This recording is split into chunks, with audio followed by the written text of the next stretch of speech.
What you're about to experience is one man's quest to see beyond the tumultuous period we're in and to envision what lies just beyond our grasp, yet well within our reach. Welcome to Larry Rifkin's America Trends, where the future has arrived, and it's just in time.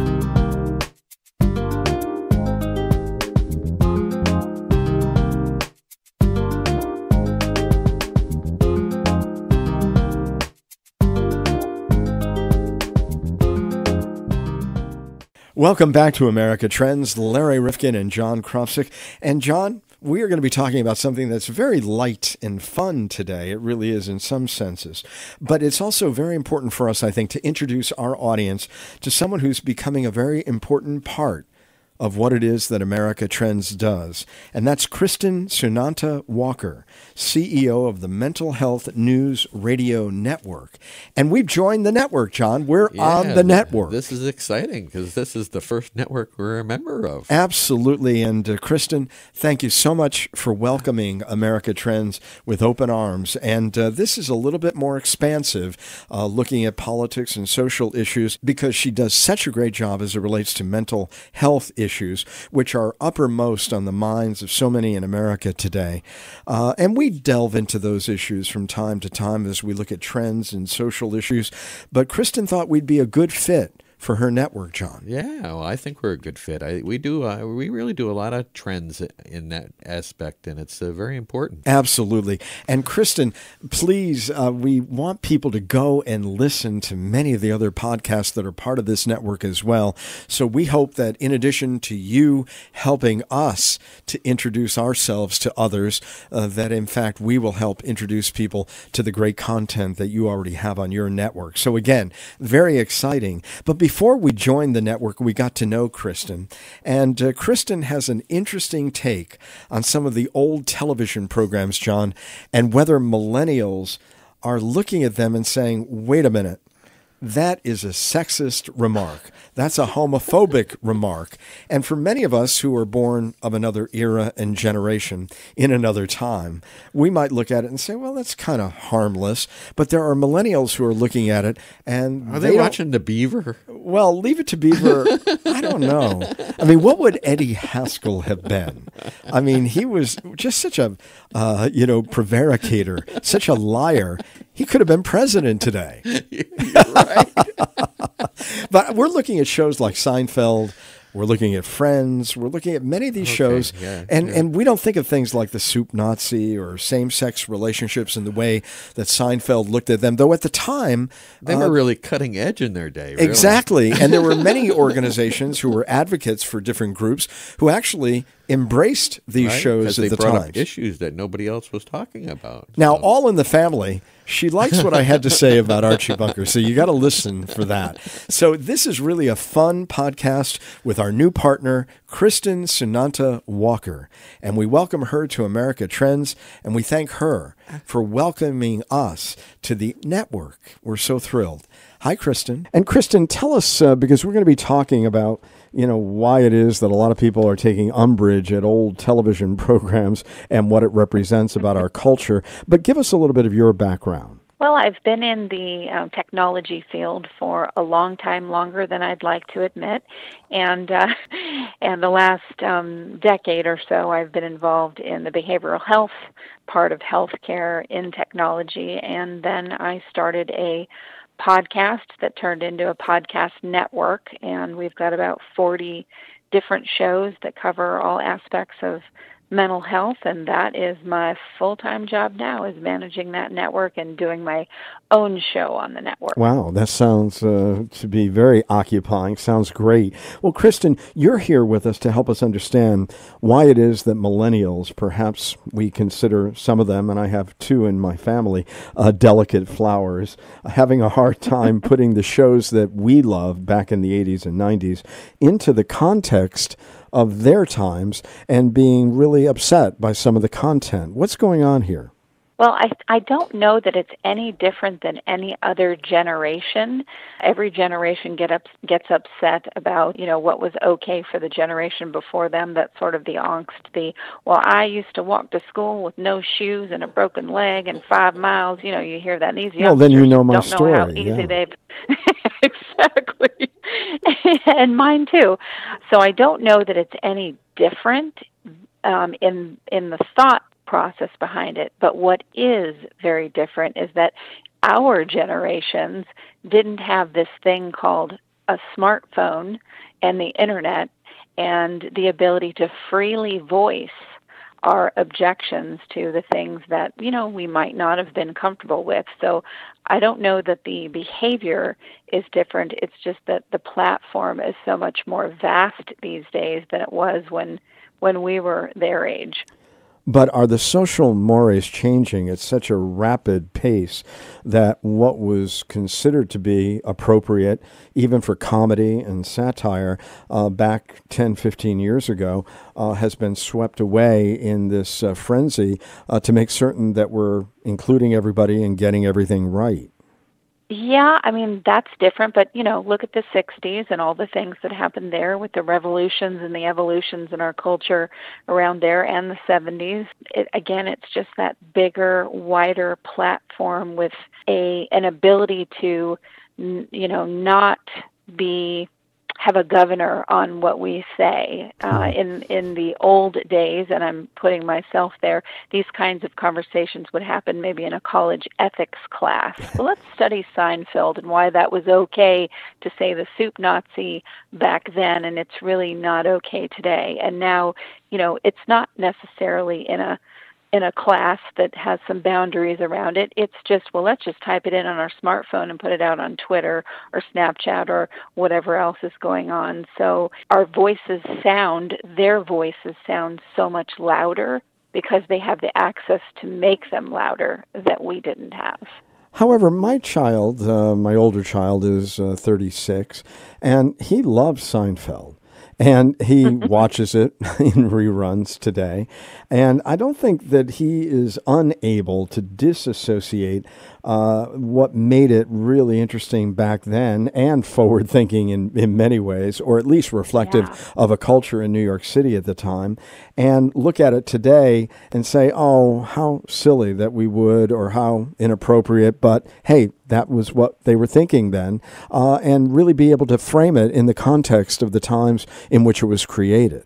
Agreed. My son's 29, and he says the same thing. He thinks it's silly, these headlines about millennials. And, we had a long discussion about that. Some of my podcasters are Gen Z, younger than the millennials, and they say the same thing. We don't get offended. We kind of go, ooh, that wouldn't make it as an active, television show today. I'm glad it's syndicated from a while ago. So Do they need to put a disclaimer on some of this? This was taped in 1998, and in those days, they didn't feel that this was inappropriate. Maybe putting it into some context, or actually even having a discussion after it, though I'm not certain that Netflix wants to pay for that talking head program after. I doubt they do. Yeah, I think a lot of it, for me, what I see is a lot of, when I was 24, 25, my thinking was very black and white. I wasn't, I was still evolving as a person. I'm approaching 50. I've got a much different position on things now, because that's the great thing about age. And so that quick access to have an opinion that gets thrown out into so many places isn't what you and I had to contend with.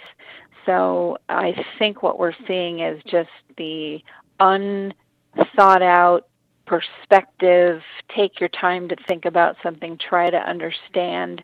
And a great conversation I had with some of our younger podcasters was, they understood that I had to smile, and my generation had to smile through a lot of things that made us uncomfortable, because it was okay to make those kinds of remarks then. And thankfully, it's not okay to make those remarks now. So they appreciate the fact that I was part of a generation that did have to smile my way through some things, and they don't have to. So they're thankful at, me being, along with many, many, many other people, part of a generation that helped them have this platform to where they don't have to smile through things. Right. They can look at us as Neanderthals or whatever it may be. And I think it's okay in a sense, as you say, to be offended at what was considered appropriate in the past and be grateful that that's not accepted today easily. But, also there is this element of the artistic and creative merit of the works in the context of when it was produced, not when it's being consumed.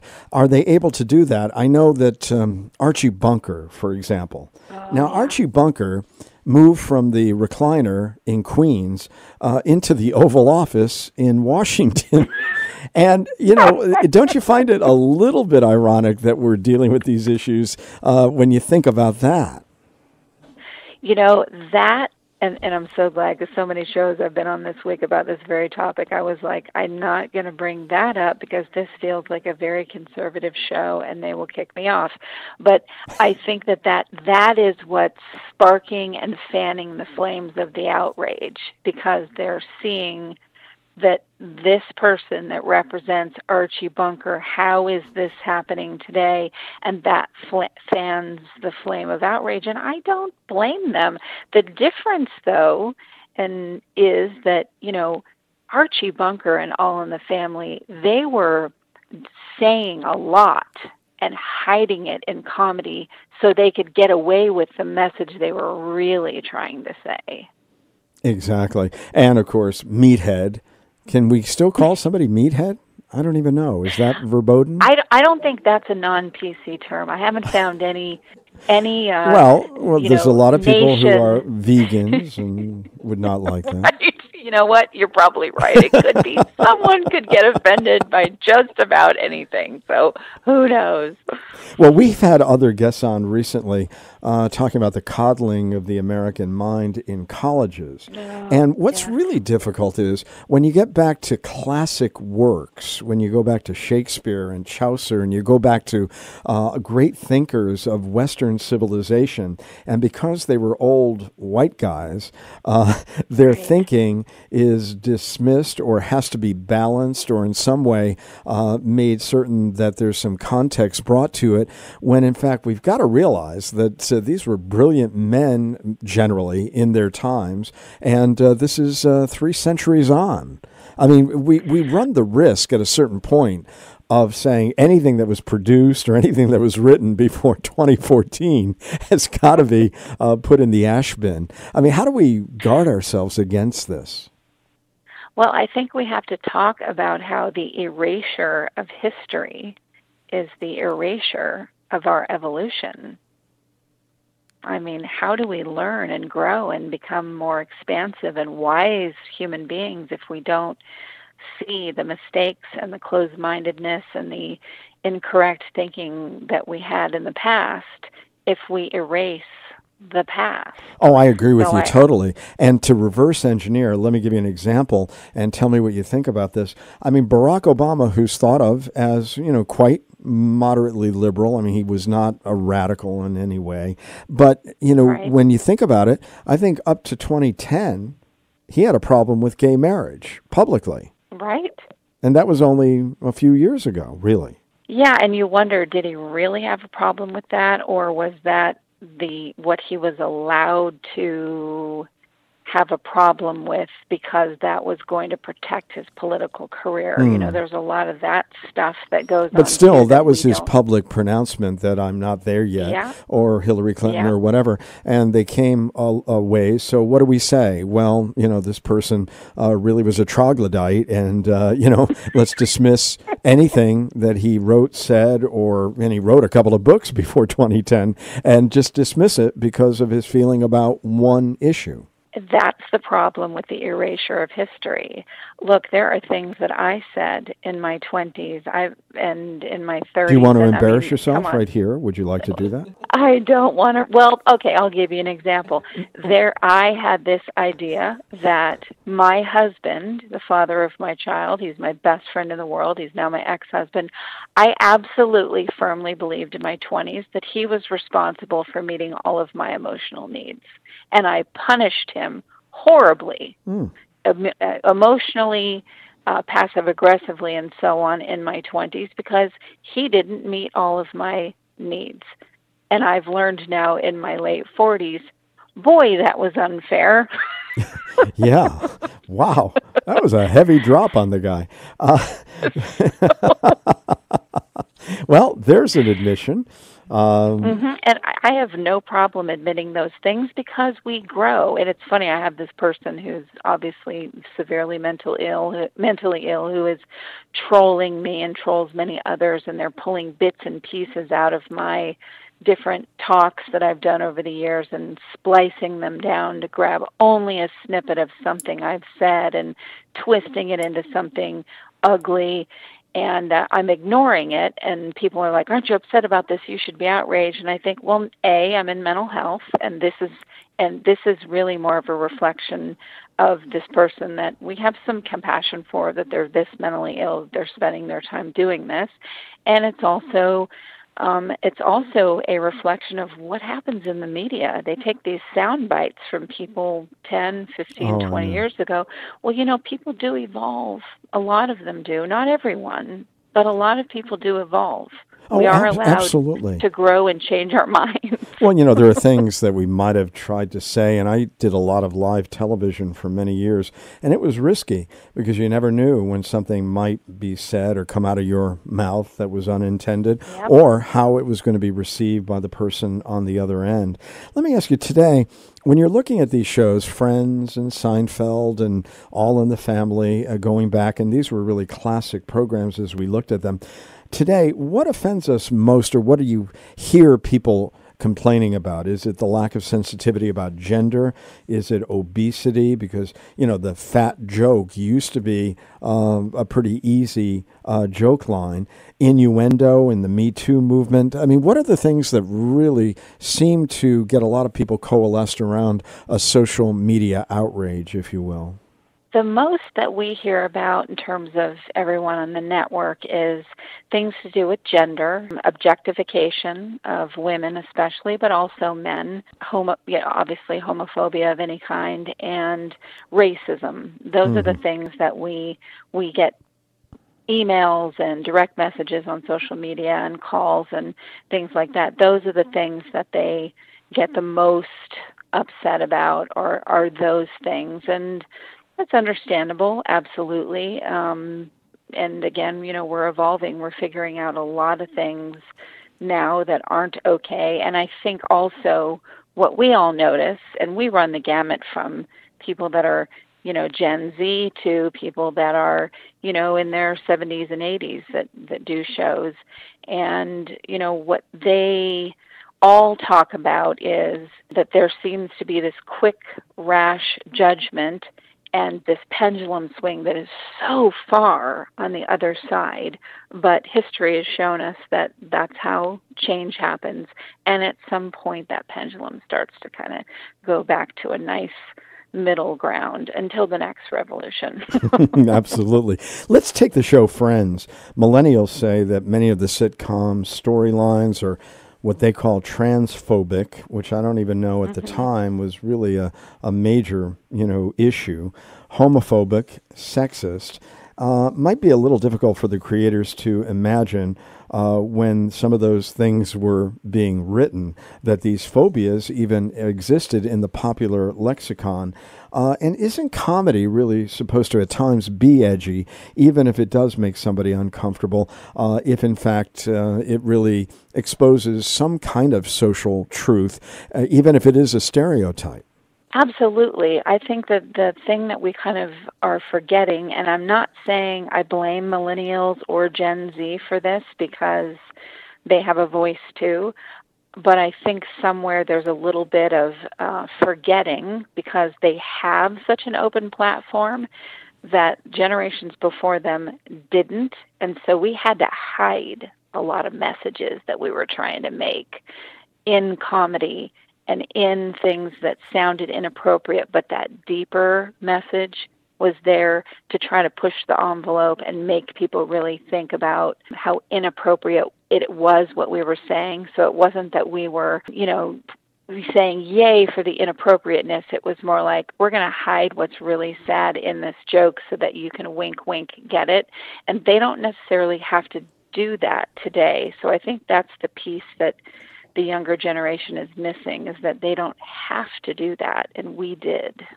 And I remind people who are listening to this that Seinfeld, for example, won a GLAAD award, and that's the group that protects the rights of gays, back in its day. So even advocacy groups, their standards change over time. So we must understand, and we must understand that. Well, listen, Kristen Sananta Walker, it was really a pleasure to have this conversation with you, an interesting one indeed.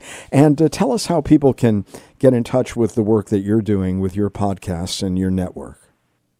Anyone can go to mentalhealthnewsradionetwork.com if they want to type a lot, or they can just go to mhnrnetwork.com and find us, and all of our shows are listed there and on iTunes and so on. All right. All the great aggregator sites, as we like to say, and we're on them all too. So I thank you so much for being with us today on America Trends. Thank you. Hey, Larry, I got some exciting news. Well, let's hear it, John. We are now part of the MHNR network. Really? Where can you find the MHNR network? We can find us at mhnrnetwork.com. Let's go there right now. All right.